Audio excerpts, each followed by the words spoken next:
Assalamualaikum warahmatullahi wabarakatuh. Alhamdulillahi wassalatu wassalamu ala rasulillah wa ala alihi wa ashabihi wa man tabi'ahum bi ihsanin ila yaumiddin, amma ba'd.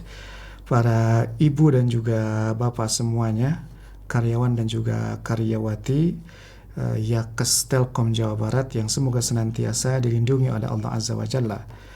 Ini adalah bagian pertama dari kajian pendek tentang fikih Ramadan, yang insya Allah pada kesempatan kali ini kita akan membahas terlebih dahulu hukum saum atau berpuasa di bulan Ramadan.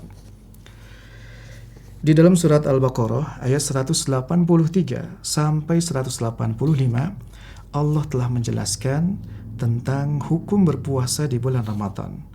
Allah berfirman, "Ya ayyuhalladzina amanu kutiba alaikumusiyam kama kutiba alal ladzina min qablikum la'allakum tattaqun."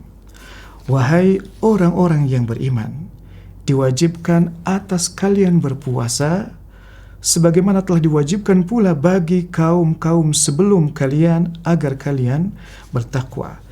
Jelas sekali di dalam surat Al-Baqarah ayat 183 ini Allah berfirman, kutiba alaikumusiyam, kutiba, yang artinya adalah diwajibkan atas kalian. Mungkin sebahagian akan bertanya, Ustadz, apakah syariat saum itu adalah syariat yang hanya berlaku bagi umatnya Nabi Muhammad SAW saja? Maka jawabnya adalah tidak. Karena Allah telah mengabarkan bahwa umat-umat sebelum kita saja, dari ahli kitab, ya, mereka pula telah diwajibkan untuk berpuasa. Allah berfirman, kama kutiba 'alal ladzina min qablikum, sebagaimana telah diwajibkan pula atas orang-orang sebelum kalian.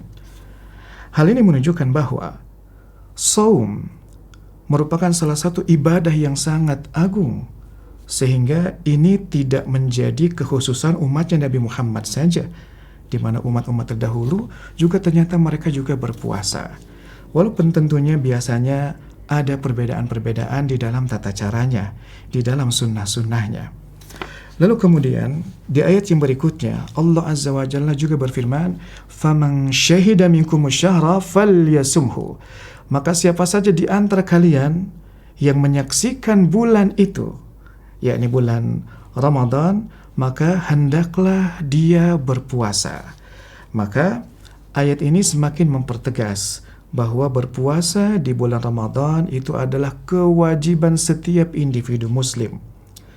Maka setiap orang yang sudah memenuhi syarat wajib puasa, mereka tidak memiliki alasan untuk tidak berpuasa, kecuali memang dia memiliki uzur yang diperbolehkan oleh syariat, di mana nanti kita akan membahas pula siapa saja orang-orang yang diperbolehkan untuk tidak berpuasa.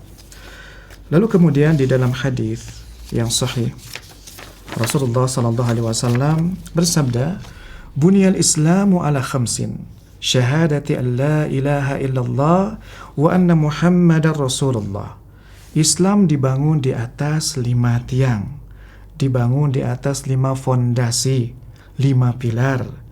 Dan fondasi atau pilar yang pertama, tiang yang pertama adalah bersaksi bahwa tidak ada sembahan yang benar kecuali Allah dan bahwa Muhammad itu adalah utusan Allah. Wa iqamis salah, sementara pilar yang kedua adalah menegakkan salat. Wa ita'iz zakah, dan yang ketiga adalah menunaikan zakat. Wa hajjil baiti, sementara yang keempat itu adalah menunaikan ibadah haji. Wa shaumi Ramadan, dan yang kelima adalah menunaikan ibadah puasa di bulan Ramadan.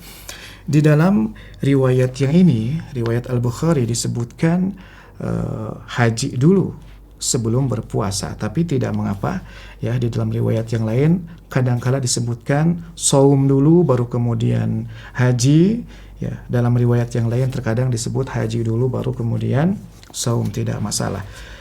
Di dalam hadis yang barusan kita bacakan, Rasulullah sallallahu alaihi wasallam mengumpamakan bangunan Islam itu seperti bangunan rumah, yang mana kita tahu sebuah rumah jika seandainya fondasinya, tiangnya, pilarnya itu roboh, maka bangunan itu pun akan roboh.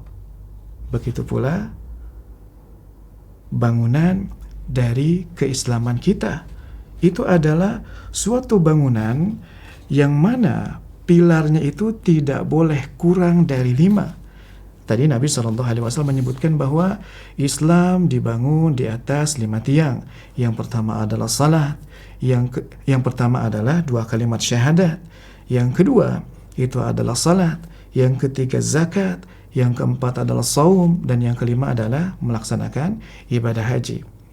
Kalau kita perhatikan baik-baik sabda Rasulullah SAW yang barusan saya bawakan, maka kita mengetahui bahwa dalam rukun Islam itu terdapat amalan yang berkaitan dengan lisan dan juga hati, yaitu 2 kalimat syahadat. Itu mesti diyakini dan juga mesti dilisankan ya dengan lisan kita.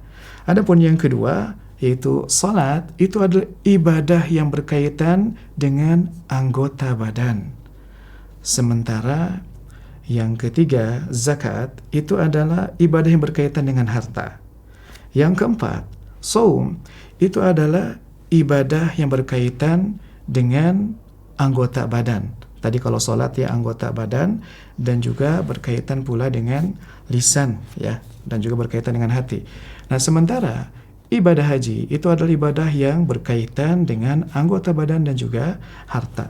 5 hal ini tidak boleh sampai hilang dari setiap muslim.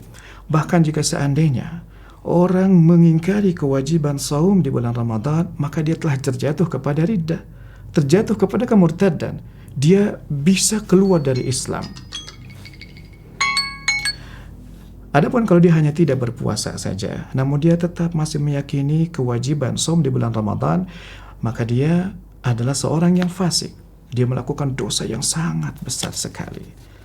Para pemirsa sekalian, para ikhwah dan juga akhwat, para karyawan dan juga karyawati Yakas Telkom yang semoga senantiasa diridhai oleh Allah Azza wa Jalla. Demikian kajian singkat pada pertemuan yang pertama ini, mudah-mudahan bermanfaat. Wassalamualaikum warahmatullahi wabarakatuh.